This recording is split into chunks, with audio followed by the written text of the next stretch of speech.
L'ambasciatore insieme ad una delegazione bangladese hanno incontrato il sindaco di Agrigento Micciche per ringraziarlo. Il cimitero di Pianogatta ha ospitato le salme di 7 persone morte di freddo verso Lampedusa. Quindicenne di Licata muore in un incidente stradale autonomo. A bordo del suo scooter si è schiantato contro un muro.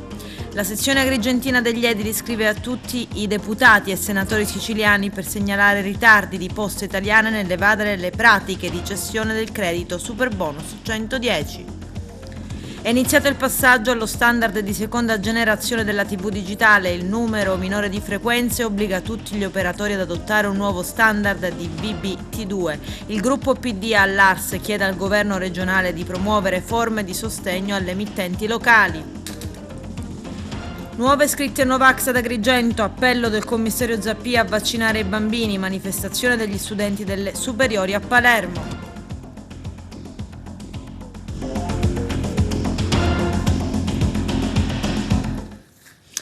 Bentrovati gentili telespettatori al nostro appuntamento con l'informazione. 10 giorni fa 7 persone sono morte di freddo nel tentativo di raggiungere Lampedusa. Erano tutti uomini, tutti bangladesi. Il più grande aveva solo 25 anni. Completato l'iter di riconoscimento, le 7 salme dei giovanissimi migranti momentaneamente accolti nel cimitero Pianogatta di Agrigento ritorneranno in patria martedì prossimo per un viaggio di 3 giorni che li restituirà ai familiari.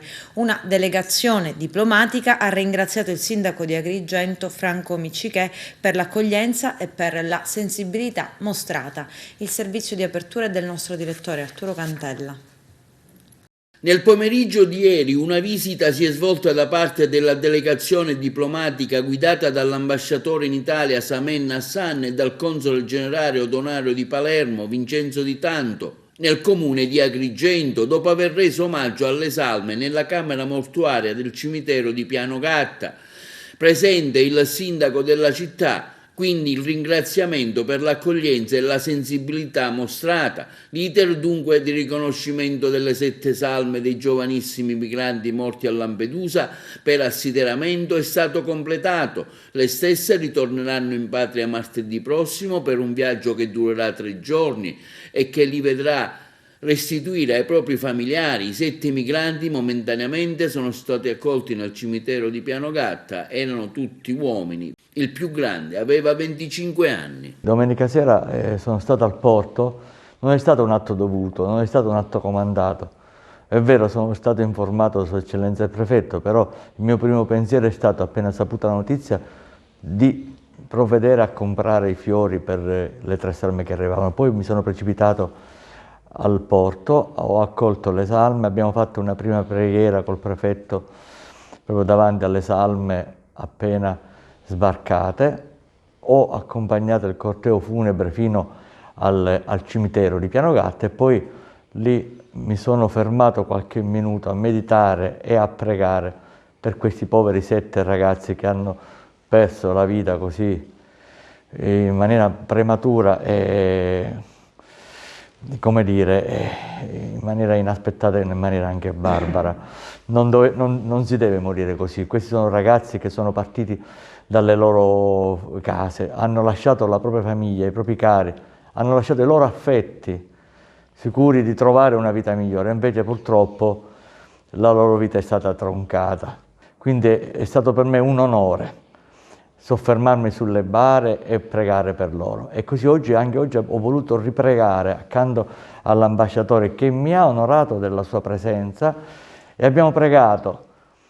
Io ho fatto la mia preghiera cattolica, loro hanno fatto la loro preghiera, la preghiera musulmana, e abbiamo pregato insieme. E questo sta a dimostrare, come diceva anche il signor Console, che non esistono limiti, non esistono barriere, non esistono confini né di Stati né di religione. Il dolore, la disperazione che questo naufragio ha causato con la morte di queste 7 giovani vite è stato del tutto diverso rispetto alle stesse emozioni causate da altri tragici eventi.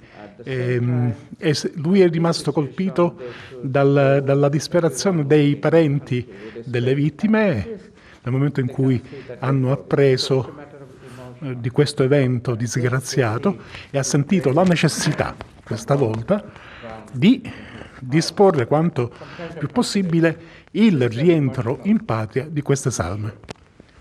E l'ambasciatore, tutta la nostra delegazione consolare e anche il governo del Bangladesh è rimasto particolarmente colpito dalla solidarietà, dal soccorso, dalla disponibilità delle autorità, in particolare del sindaco qui presente, che non si è speso tanto persino per trovare ricovero a queste salme che arrivavano da Lampedusa.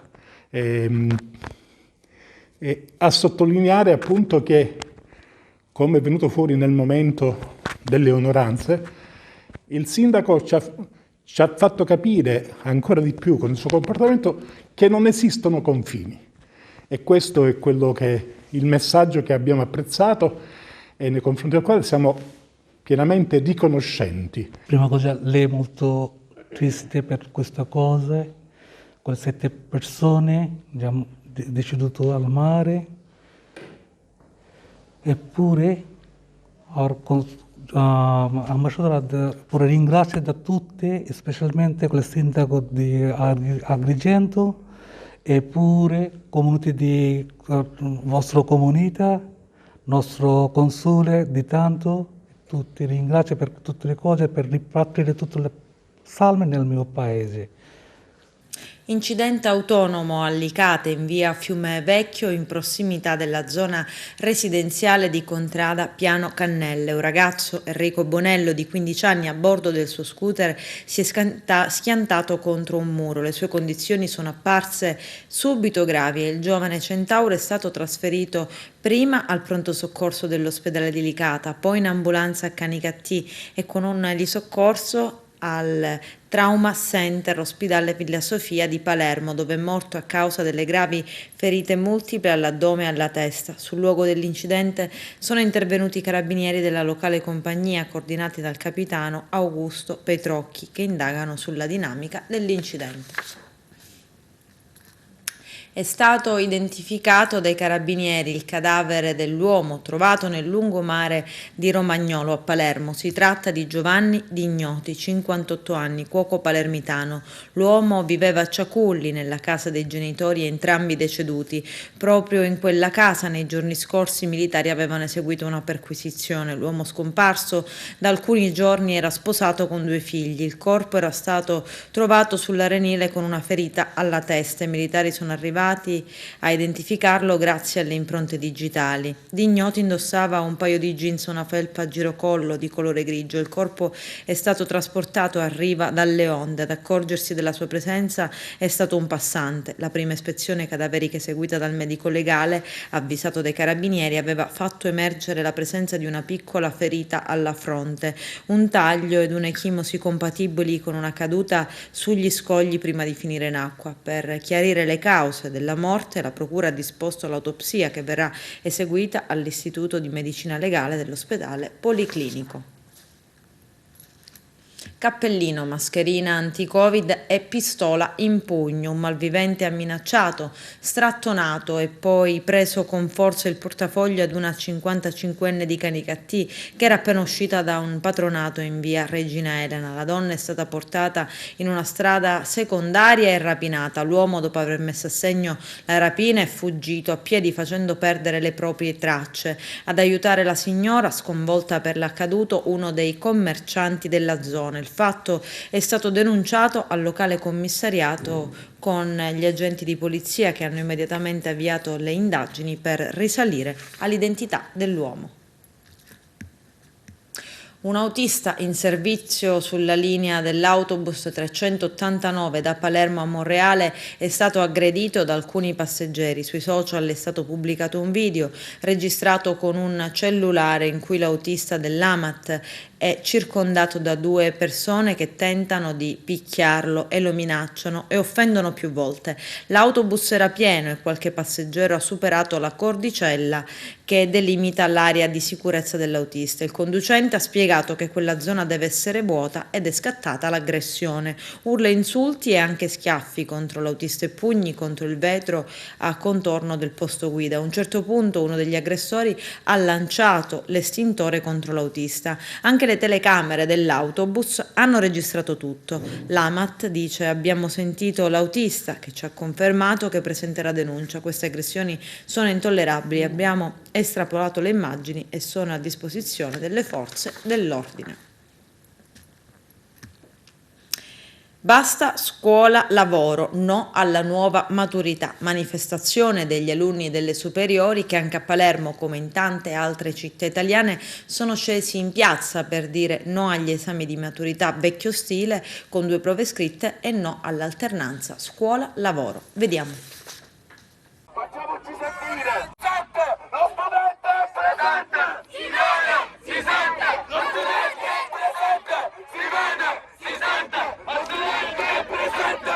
Si vede, si sente! Lo studente... Oggi siamo scesi in piazza contro l'alternanza scuola-lavoro e la nuova maturità.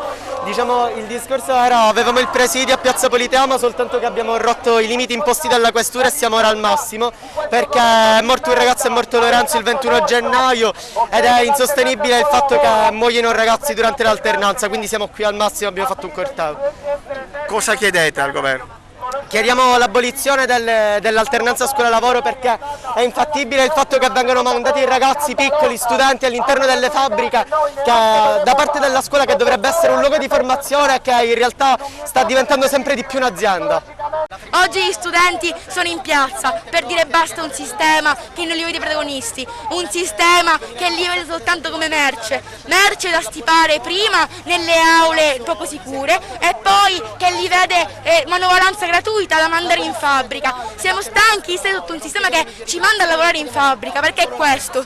Quello che è successo a Udine, a Lorenzo, è una cosa che ha toccato tutti da vicino. Lorenzo poteva essere chiunque, poteva essere un compagno di classe, un amico, potevamo essere noi.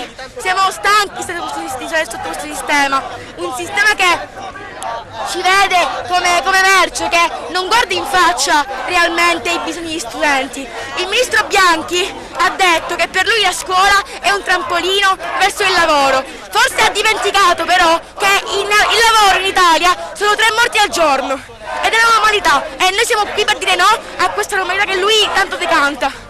Ci chiediamo che una pratica aberrante come l'alternanza, che miete vittime sia di infortuni che in questo caso di decessi ogni anno, venga abolita, perché non conserva la sicurezza degli studenti e abilita gli studenti ad entrare in un mondo in cui saranno servi del precariato e di un governo che non gli darà mai la consapevolezza di essere sfruttati. Facciamoci sentire! Lo studente è presente! Si vede, si sente! Lo studente è presente! Si vede, si sente! Lo studente è presente! Si vede, si sente! Sono comparse nuovamente diverse scritte Novax nei pressi dell'Istituto Anna Frank di Agrigento, nella zona del quadrivio Spinasanta, come è già accaduto in passato. Ignoti hanno utilizzato una bomboletta spray rossa. Sul posto è intervenuta la polizia. Il vaccino uccide, salvate bambini, il razzismo sanitario, il governo mente, sono le frasi impresse con vernice rossa, accompagnate dall'ormai inconfondibile W, che fa riferimento al movimento contro i vaccini e contro la dittatura sanitaria. Il commissario Mario Zappia dell'ASP di Agrigento traccia il quadro settimanale della situazione Covid nell'Agrigentino. Diminuiscono i Novax e bisogna vaccinare i bambini. Vediamo. Con la prima settimana di febbraio vi diamo un aggiornamento sulla situazione pandemica della nostra provincia, che è un po' diverso rispetto agli altri, perché adesso bisognerà sottolineare alcuni punti che sono importanti. Infatti io inizio dalla importanza e dagli effetti che ha la terza dose per la vita normale di tutti noi. Avete già avuto modo di capire che avete ascoltato che il governo ha stravolto un po' tutto il sistema delle colorazioni, le restrizioni e altro, e quindi sostanzialmente, non vi racconto quelle cose perché non serve che lo faccia io, ma sostanzialmente il concetto è che chi ha fatto la terza dose è libero di poter uscire anche in zona rossa. Cioè il concetto fondamentale è l'importanza dei vaccini non solo sull'impatto sul sistema della salute, ma anche sulla vita di tutti i giorni per ciascuno di noi. E tutto questo non è un'invenzione del governo, perché il governo di colpo è diventato buonista, oppure è impazzito, oppure non so quale altra osservazione si voglia fare. il comportamento del governo è frutto dei dati e i dati ci dicono, e lo vedrete in sovraimpressione, che chi ha fatto la terza dose ha un'incidenza cioè chi ha fatto la terza dose è protetto dalla infezione ed è protetto anche dalla trasmissione, motivo per cui questi soggetti che hanno avuto la perseveranza e hanno creduto nella scienza e si sono vaccinati per 3 volte infettano molto ma molto meno. Qualcuno utilizza percentuali del 10% rispetto all'80%, non interessa la percentuale, sappiamo che si ammala molto meno, quindi non è a rischio per sé ed è molto meno a rischio per gli altri. Quindi a quel punto bisognerà solo indossare la mascherina, avere quelle misure che vi ricordate sono le prime che noi abbiamo dato fin dall'inizio. Quindi ve lo farò rivedere anche le altre volte perché il concetto fondamentale è chi ha fatto la terza dose, oltre a essere libero da tutte quelle cose, non rischia di infettarsi e se infetta molto meno. Non infetta se utilizza quelle misure di prevenzione che vi abbiamo detto che sono la mascherina, FFP2 per Omicron, il distanziamento, l'aerazione e l'igiene. Quindi con questo noi possiamo stare notevolmente più tranquilli. Andiamo velocemente alla nostra provincia perché ancora alta è la pressione sugli ospedali. Però il dato importante per noi che ci preoccupiamo, come voi sapete, di quello che succederà per poter assistere i pazienti è che abbiamo sempre 35-40 posti occupati su 42 a Ribera. Il dato puntuale che varia ogni giorno voi lo potete tenere a mente, ma per me concettualmente so che Agrigento ha 26 posti su 30 in medicina con 4 posti liberi, mentre invece a Ribera, come vi dicevo, viaggiamo dai 40 ai 37 ai 38 su 42, ma non abbiamo più l'incremento lineare che abbiamo avuto la volta scorsa e abbiamo 5 posti su 10 in rianimazione. Il concetto che vi voglio dire è che ancora la nostra provincia è posti letto, il virus si circola, i posti letto sono occupati, la maggior parte non sono vaccinati ovviamente, e i problemi diciamo che ci sono, la pressione ancora c'è, manca un po' quell'ansia e la paura di dover provvedere ad altri posti e quindi all'assistenza per le persone che si vaccinano. Stiamo procedendo abbastanza bene con le vaccinazioni, continuiamo a essere la seconda provincia della Sicilia, diciamo che questo ci conforta ma non ci deve illudere, perché ieri ho visto la notizia che la Lombardia, che voi sapete è partita in ritardissimo su tutto perché aveva la mancanza di medicina nel territorio, aveva curato solo gli ospedali di rilievo e non si era preoccupata del territorio, quindi della prevenzione, della medicina di base, adesso è al primo posto in Europa per numero di vaccinati per 100.000 abitanti, cioè sono riusciti a recuperare e quindi adesso la curva loro di incidenti, di nuovi positivi ha avuto un crollo verticale in una settimana. Ve lo dico perché sarebbe bello che anche noi che Agrigento, che siamo una delle province più virtuose della nostra Sicilia, facessimo l'ultimo sforzo per vaccinarci, perché adesso diciamo che è pacifico che il vaccino, oltre a farci girare liberamente, è quello che ci protegge e ci permette di non infettare gli altri. Allora, questa settimana abbiamo fatto 22.005 vaccinazioni, di cui 2.000 prime dosi. Abbiamo altri 2.000 Novax si sono convinti, vi ricordate siamo partiti con 5.000, la settimana scorsa eravamo 2.800, prevediamo che questo trend sia sempre un po' a ribasso, ma è normale che si convinceranno un po' quelli che sono dubbiosi, perché noi siamo stati bravi a convincere, poi il mondo poi ci fa rendere conto che è meglio vaccinarsi per tante cose, per la salute, per gli altri, rispetto a quei pochi convinti Novax che mi auguro si convincano anche loro, però sui quali ovviamente non possiamo intervenire oltre quello che stiamo facendo. Abbiamo anche 16.500 dosi, mentre per i bambini mi sento di dover dire qualcosa perché abbiamo delle vaccinazioni che non superano mai o raramente le 400 vaccinazioni al giorno. Per la popolazione scolastica è importante vaccinarsi perché noi abbiamo in questo momento il focolaio naturale che è più nutrito nei nostri bambini e bambini che vanno a scuola. Quindi un appello ai genitori perché non abbiano paura, perché li stiamo facendo in ambiente protetto, perché serve, perché protegge i nostri bambini e in ogni modo ci consente di chiudere questa partita con la pandemia nel più breve tempo possibile. Non è vero che ho portato la pistola con me per ucciderlo, la tengo sempre con me per abitudine e per esigenze operative e di custodia. Ribadisce di aver ucciso, ma nega di aver premeditato quel delitto. Gaetano Rampello, il poliziotto 57enne che ha scaricato addosso al figlio 24enne Vincenzo Gabriele un intero caricatore martedì scorso 1 febbraio in pieno giorno in piazza Progresso a Raffadali. Bugie per il pubblico ministero Chiarabisso, che per l'uomo ha chiesto la custodia in carcere per omicidio premeditato. Nel corso dell'udienza di convalida del fermo, l'avvocato del poliziotto Daniela Posante ha chiesto e ottenuto dal giudice però di far sentire in aula i messaggi vocali WhatsApp in cui si sente il ragazzo per tantissimi minuti insultare e minacciare di morte il padre, dal quale pretendeva continuamente denaro. Dammi i soldi, lo si sente dire, perché altrimenti ti ammazzo. Poi una serie di insulti indicibili e la minaccia. Se ti permetti di condividere il messaggio e andare dai carabinieri ti ammazzo, ti taglio la testa. Il poliziotto, secondo la ricostruzione dei fatti, e il figlio si erano dati appuntamento per la consegna concordata di 30 euro, chiesti con toni minacciosi la notte precedente dal 24enne al padre. Al momento della consegna, l'aggressione e l'insulto, me ne devi dare 50. Poi la vera e propria rapina con il ragazzo che soffriva di problemi psichici, che gli sfila il portafogli prendendo gli altri 15 euro. Il padre a quel punto estrae l'arma e spara colpendolo a capo, addome e torace.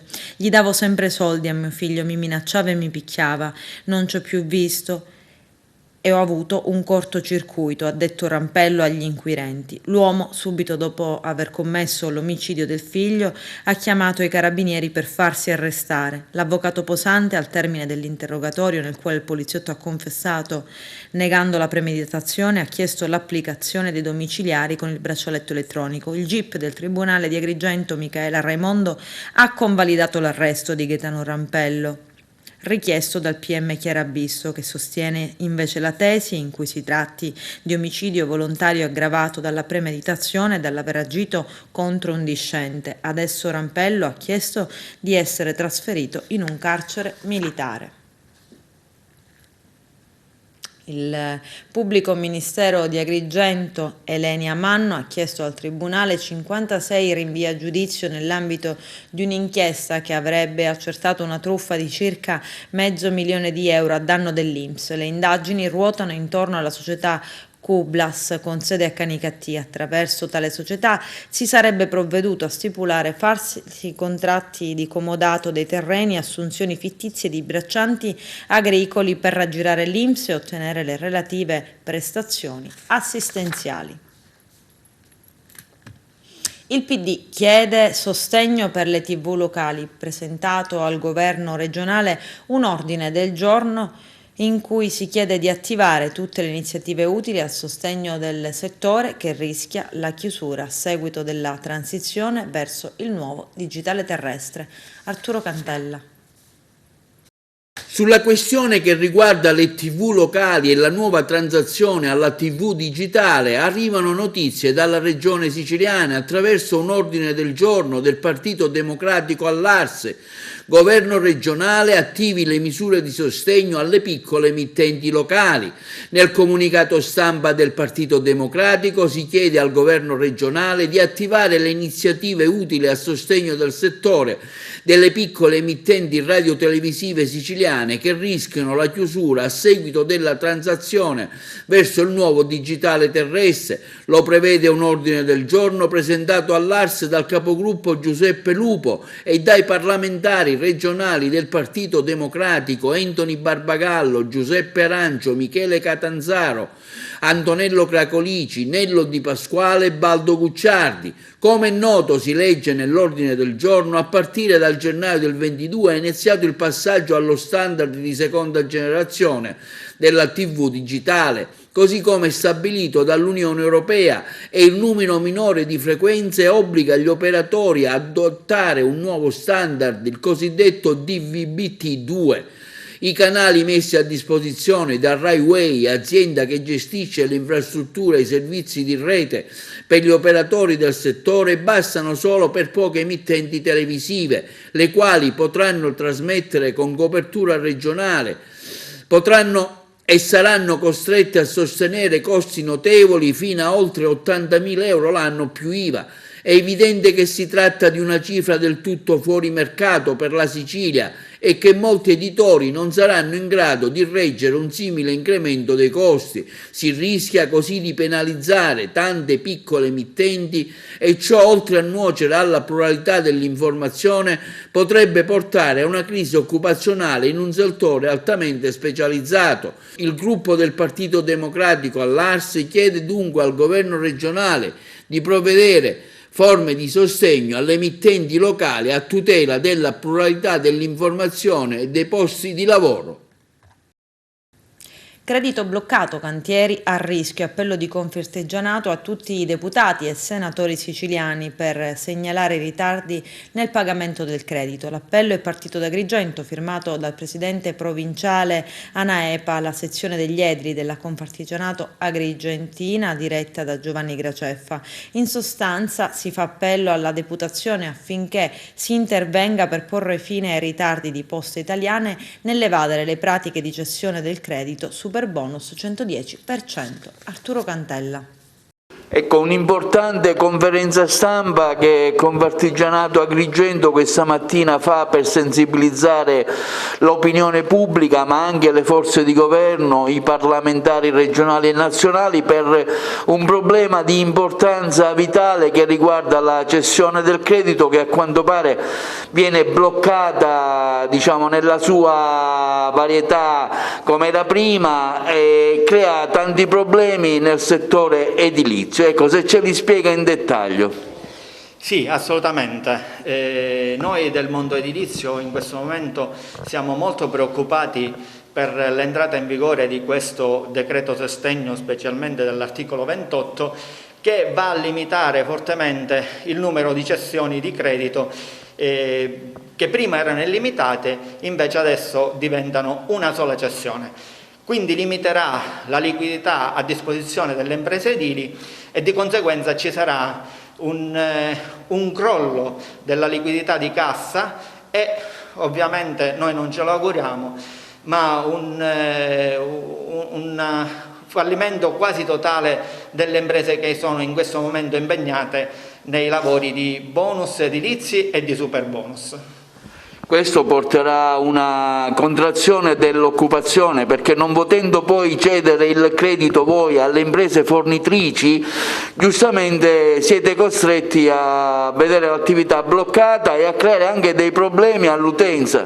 Assolutamente sì, perché ovviamente non avendo liquidità di cassa non potremmo pagare i nostri dipendenti e in questo momento dagli studi di Confartigianato a livello nazionale il mondo dell'edilizia con il comparto di installatori e di fornitori vari occupa circa 1.600.000 persone, per cui si parla nei prossimi mesi di licenziamenti di almeno 1 milione di persone e noi ci auguriamo che ciò non succeda, perché ovviamente sarebbe un disastro sociale per l'Italia. Cosa ha spinto il governo ad emanare questa scelta politica? Il governo è stato spinto a fare questa scelta politica per contrastare le svariate truffe che sono state scoperte in questi giorni sui vari bonus edilizi e super bonus, che Confartigianato e ANAEPA condanna in maniera forte e inequivocabile, perché noi siamo degli imprenditori edili onesti e non vogliamo assolutamente dare spalla alle truffe. Ma ovviamente non si può, per contrastare le truffe, far fallire un intero settore che quest'anno è stato la forza trainante del PIL italiano. Energie rinnovabili, scoperta maxi truffa, sequestrati 5 milioni di euro, denunciati gli amministratori di un'importante società siciliana con sede a Partinico. C'è il servizio. Una truffa da 5 milioni sugli incentivi per i pannelli solari è stata scoperta dalla Guardia di Finanza in provincia di Trapani con il supporto operativo della tenenza di Alcamo. È scattato un maxi sequestro, ci sono anche 2 indagati, una coppia, con documenti falsi e utilizzando i dati dei clienti a loro insaputa. I 2 avrebbero chiesto allo Stato i rimborsi per lo sviluppo delle rinnovabili, oltre a 2100 le pratiche presentate in soli 3 anni che quasi mai venivano respinte. La truffa consisteva nella finta installazione di centinaia di pannelli solari tra la provincia di Palermo e quella appunto di Trapani e l'incasso degli incentivi previsti dallo Stato per favorire la produzione di energia rinnovabile. Gli indagati sono Maria Laura Coppola di Carini e il marito Rosario Inghilleri di Partinico, entrambi di 42 anni. Apprendiamo i nomi dai colleghi di TP24. Le società coinvolte sono Egi Solar SRL di Via Collina Partinico e Isec SRL. In seguito agli accertamenti della Guardia di Finanza di Alcamo è scattato il maxi sequestro da 5 milioni e 379.771,75 euro, pari cioè la somma intascata illecitamente tra il 2017 e il 2020. L'indagine è partita proprio nel 2020 dopo la denuncia della Banca Durrizzo, che si è accorta che sarebbero stati utilizzati suoi segni distintivi per predisporre falsi bonifici. Sono stati anche sentiti tanti clienti dei 2 indagati che hanno tutti riferito di aver pagato, per lo più in contanti, 300-400 euro per l'installazione di impianti solari termici e che hanno poi disconosciuto le firme sui documenti, dichiarando di non averli mai visti. Nel 2017 l'azienda, sostituendosi ai suoi clienti a loro insaputa, ha richiesto l'incentivo per la fornitura e l'installazione di 69 impianti. Soltanto una pratica era stata bocciata e gli indagati avrebbero così percepito 160.768 euro. Nel 2018 le richieste sarebbero state per 656 impianti. Anche in questo caso solo una pratica sarebbe stata respinta. Sarebbe stato così incassato 1.677.855 euro. Nel 2019 le richieste riguardano ben 1.262 impianti con soltanto 17 istanze respinte ed un incasso di oltre 3 milioni. Nel 2020 le richieste di incentivi hanno riguardato 344 impianti e stavolta quelle respinte sarebbero state ben 162, mentre 46 sarebbero rimaste in valutazione. All'Egi Solar sarebbero arrivati oltre 340.000 euro. Gli impianti sono stati installati sulla carta anche a Mazzara del Vallo, Partanna e Petrosino. Bancarotta fraudolenta e autoriciclaggio, 2 arresti. Sequestrata società di trasporti del valore di oltre 700.000 euro. I dettagli nel servizio. Su delega della Procura della Repubblica di Termini Imerese, i finanziari del Comando Provinciale di Palermo hanno dato esecuzione ad una ordinanza di applicazione di misure cautelari emessa dal GIP del Tribunale di Termini nei confronti di 2 soggetti, rispettivamente destinatari della misura cautelare coercitiva, della custodia in carcere e degli arresti domiciliari, procedendo contestualmente al sequestro preventivo di una società di trasporti operante nel territorio nazionale del valore di oltre 700.000 euro con sede legale e base operativa nella zona industriale proprio di Termini Imerese. Ai 2 destinatari del provvedimento cautelare, risultati tra l'altro percettori del reddito di cittadinanza e già coinvolti in passato nel fallimento di altre società di trasporti, sono stati contestati, nella loro veste di amministratori di fatto, i reati di bancarotta fraudolenta, impiego di denaro, beni o utilità di provenienza illecita e autoriciclaggio. L'operazione si colloca nell'ambito di una più ampia indagine scaturita dal fallimento dichiarato nel marzo del 2021 di una società operante nel settore dei trasporti su strada. Le attività investigative condotte dai militari del gruppo di Termini Imerese con l'ausilio di intercettazioni telefoniche, nonché attraverso complessi accertamenti contabili, documentali e finanziari, hanno permesso di ricostruire un disegno criminoso ideato e realizzato da un'unica regia riconducibile agli indagati, frutto di una una articolata pianificazione distrattiva finalizzata a svuotare la predetta società che, lasciata in un irreversibile stato di decozione, falliva, accumulando un ingente passivo fallimentare con conseguenti danni per l'erario e i fornitori, e ancora proseguire l'attività imprenditoriale attraverso la costituzione ad hoc di una nuova società oggi sottoposta a sequestro, fittiziamente intestata a compiacenti prestanome denunciati a piede libero, avente coincidente sede operativa e attività svolta, che rappresenta la continuazione aziendale della precedente impresa, e ancora la società sequestrata è ora affidata ad un amministratore giudiziario nominato dal Tribunale di Termini Imerese affinché la gestisca nell'interesse della collettività, con il compito di garantire la continuità aziendale e mantenere i livelli occupazionali per preservare i diritti dei lavoratori. I militari del comando provinciale della Guardia di Finanza di Catania hanno sequestrato 11 kg di droga tra marijuana e hashish ad elevato potenziale stupefacente in occasione di un controllo al casello autostradale di San Gregorio lungo l'autostrada Messina-Catania. Hanno arrestato il corriere alla guida di un'automobile. Si tratta di un disoccupato di 53 anni, risultato percettore del reddito di cittadinanza. È stato avviato l'iter per ottenere la revoca del sussidio. Il suo arresto per traffico e spaccio di sostanza stupefacente è stato convalidato dal Tribunale, che ha accolto la richiesta della Procura. Adesso c'è la pubblicità, a tra poco, vi aspetto. Dopo 40 anni di attesa, il mese di marzo il Comune di Realmonte si doterà del piano regolatore generale a tutela del paesaggio e in funzione della vocazione turistica della città. Il nostro direttore Arturo Cantella. Dopo 40 anni il Realmonte avrà entro il mese di marzo il piano regolatore della città a tutela del paesaggio e in funzione della vocazione turistica della città. Ad affermarlo il primo cittadino di Realmonte, Sabrina Lattuca. Si è riunita ieri mattina al Comune di Realmonte la commissione del Comitato Tecnico Scientifico dell'Urbanistico dell'Assessorato Regionale al Territorio e Ambiente diretto dall'architetto Calogero Berengheri per una valutazione sul piano regolatore della città della Scala dei Turchi. Il progettista, l'architetto Bruno Gallo, ha illustrato quindi il progetto che prevede uno strumento urbanistico in funzione della vocazione turistica della città, ma a salvaguardia del paesaggio e del territorio. Presenti, oltre al sindaco Lattuca, la giunta, i componenti, il presidente del Consiglio Comunale, i funzionari dell'assessorato regionale al territorio e ambiente, del Genio Civile, della sovrintendenza di Agrigento e di esperti come Alfonso Cimino, Andalore e Giovanni Randazzo.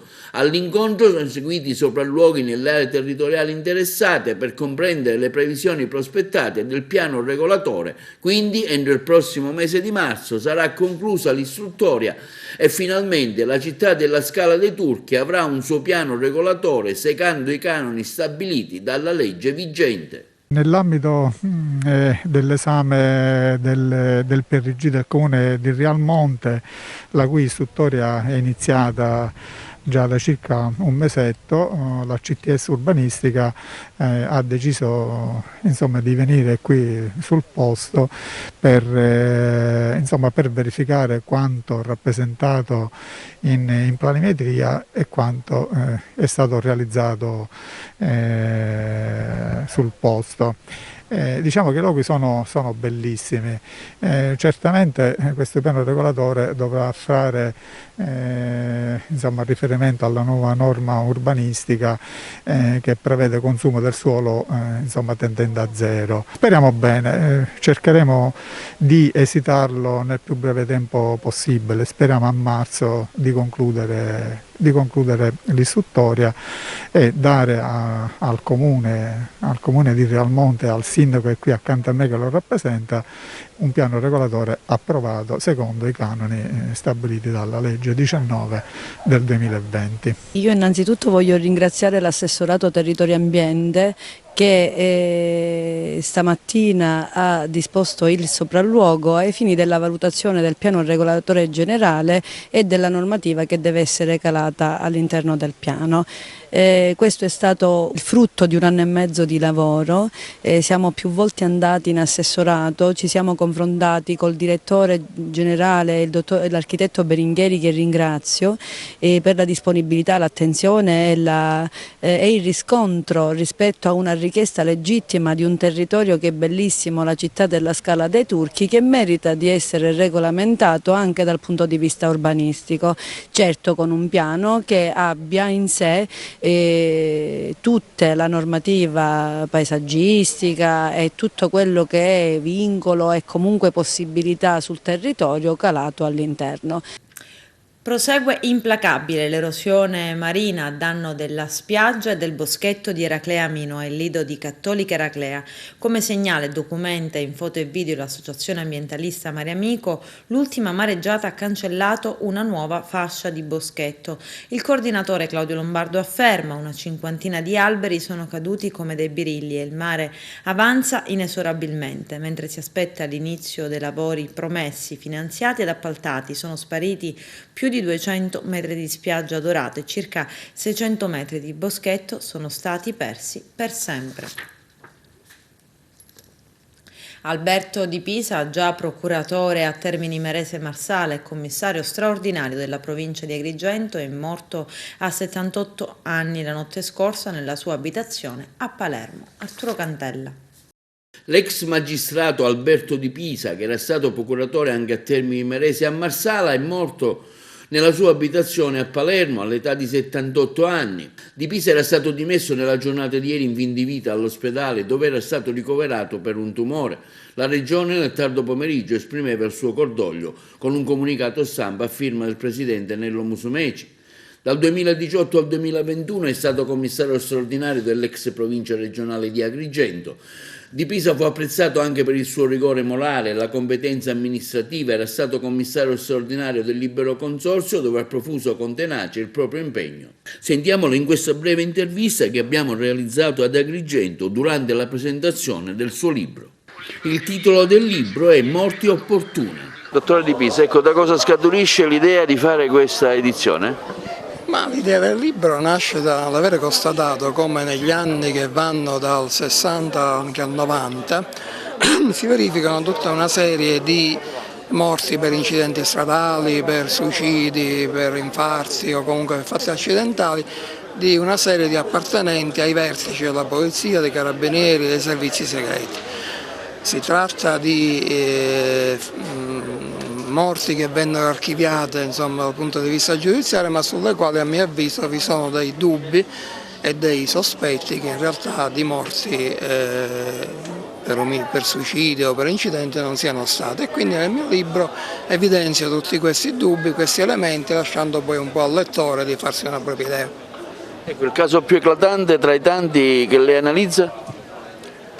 Ma il caso più eclatante potrebbe essere per esempio quello Mattei De Mauro, oppure quello del capitano De Vita che indagava sulle navi a perdere, cioè le navi che contenevano dei rifiuti tossici e che venivano interrate nelle acque del Mediterraneo e che morì anche lui improvvisamente in maniera strana. E poi sono circa 15 casi, ora tutti hanno una funzione didattica il libro anche per le nuove generazioni che non hanno vissuto quel periodo?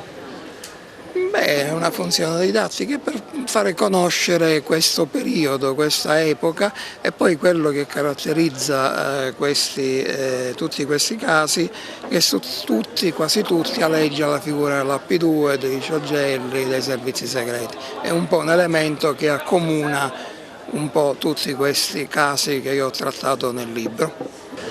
Io dico che in molti casi le indagini vennero fatte piuttosto frettolosamente, non vennero fatte autopsie, non vennero fatti degli accertamenti tecnici, ma vennero archiviati con una certa rapidità, magari una maggiore attenzione e un maggiore approfondimento investigativo avrebbe potuto dare qualche risultato diverso. Domenica prossima, 6 febbraio, sarà la 44esima giornata per la vita. I presidenti dei CAV, Centri Aiuto alla Vita della provincia di Agrigento, hanno scritto una lettera ai parroci dell'arcidiocesi, obiettivo dare sostegno alle mamme in difficoltà che scelgono di non abortire. Arturo Cantella. Il prossimo 6 febbraio, nella giornata di domenica, si celebra la 44esima Giornata Nazionale della Vita, iniziativa a cui aderisce anche il CAV di Agrigento e delle altre sedi provinciali. Una lettera in tal senso è stata inviata anche ai parroci delle diocesi per comunicare e sensibilizzare i propri parrocchiani alle finalità preposte. Nella lettera si evince come per l'impossibilità dovuta alla pandemia del Covid-19 non si potrà essere presenti quest'anno con le tradizionali primule, simbolo di rinascita e dell'arrivo della primavera, ma ciò, continua la lettera, non può impedirci di arrestare la voglia di chi quotidianamente mette al servizio della vita nascente l'appello di sostenere le mamme in difficoltà che scelgono di accogliere la vita abbandonando la strada dell'aborto e di custodire ogni vita. Ad Agrigento il CAV opera presso la parrocchia Don Guanella, nei pressi del campo sportivo, con una propria sede, facendo quotidiana attività di accoglimento sia telefonico, chiamando lo 0922 55370 tutti i giorni, che di presenza nella giornata di giovedì dalle 10 alle 12, sotto l'attenta e fattiva direzione della signora Pinuccia Pappalardo, disponibile per ogni evenienza del caso. Sentiamo le testimonianze.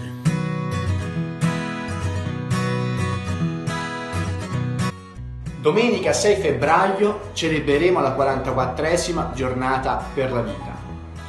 Una giornata questa che fu istituita dalla Conferenza Episcopale Italiana nel 1978 con un preciso scopo, quello di invitare il popolo italiano ad essere più consapevole della gravità dell'aborto, che il contesto culturale, sociale e giuridico voleva far apparire quasi come un comportamento normale, addirittura l'esercizio di un diritto.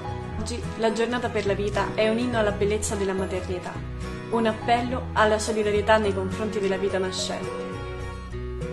Ma non solo, è anche un'opportunità per dar forza ai diritti dell'uomo e al principio di uguaglianza, che inizia dal riconoscimento del concepito come uno di noi, perché ci ricorda che il segno irrinunciabile di autentica civiltà è nell'accoglienza dei più piccoli, dei più fragili, dei più indifesi e dei più poveri, quali sono i bambini in viaggio verso la nascita. La Giornata per la Vita può essere l'occasione giusta per rivolgersi all'opinione pubblica, alle istituzioni, ai medici, a tutti i cittadini e realizzare insieme a loro delle iniziative, perché è nostro compito mantenere chiara e forte nella coscienza civile questa consapevolezza, che se davvero vogliamo che la nostra sia una cultura che riconosce che la vita umana è degna in ogni ambito e in ogni sua forma, non possiamo non riconoscere e affermare con forza il diritto alla vita del bambino non nato. Questo è il punto di partenza che rende più profondo ed efficace qualsiasi impegno a servizio della vita umana.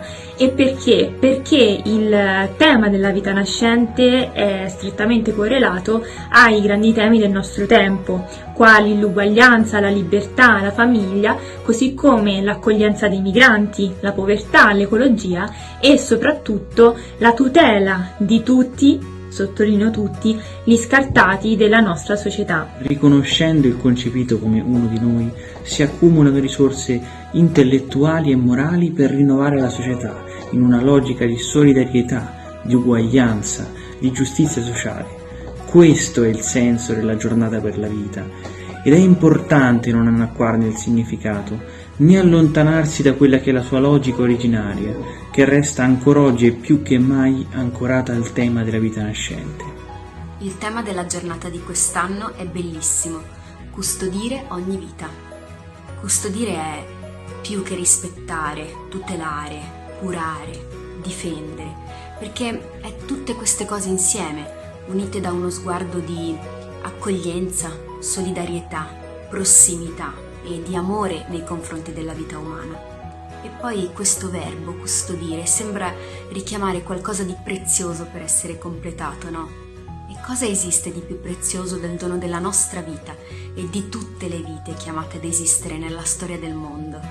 Quando pensiamo a quello che è il significato di custodire la vita, non ci viene forse per primo in mente il grembo materno, all'interno del quale viene custodita la vita di un bambino, di una bambina o magari di entrambi, fin dalle prime scintille della loro esistenza, che è il concepimento, l'inizio di quella che è un tesoro inestimabile, la vita. Il Movimento per la Vita non può che essere il protagonista di una giornata che proclama l'impegno a custodire la vita. Infatti ogni anno partecipiamo alla Giornata per la Vita nelle nostre città, anche attraverso attività che valorizzano tutti gli strumenti a servizio della vita nascente. Anche domenica 6 febbraio ci saranno iniziative di informazione e formazione a favore della vita. L'attività di promozione del progetto Gemma e dell'OSS Vita. I nostri volontari si impegneranno a far conoscere l'esistenza e l'attività dei centri di aiuto alla vita e delle case d'accoglienza, ma anche gli abbonamenti al giornale Essi alla Vita e le tante iniziative per i giovani. Insomma, questa giornata è la nostra occasione per accendere la creatività e mettere a punto iniziative che veicolino il Vangelo della vita e che ci permettano di incentivare una mobilitazione generale a favore di una nuova cultura della vita. È ovvio che la cultura per la vita non può essere affidata ad una sola giornata, ma è anche vero che se la giornata viene organizzata con cura durante tutto l'anno ed è seguita da un rinnovato slancio, allora possiamo dire che tutti i giorni dell'anno sono davvero per la vita.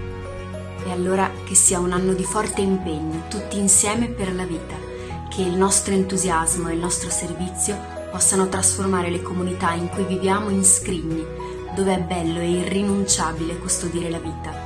Davvero, ogni vita. Buona giornata per la vita a tutti.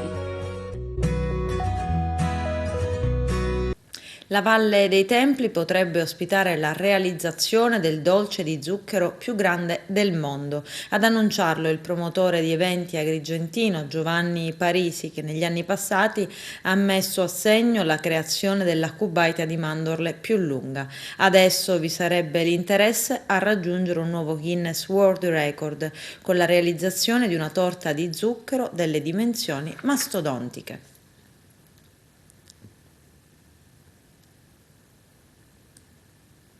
Con questo è tutto, termina qui l'edizione del telegiornale. Grazie per la gentile attenzione e per essere stati con noi. A presto.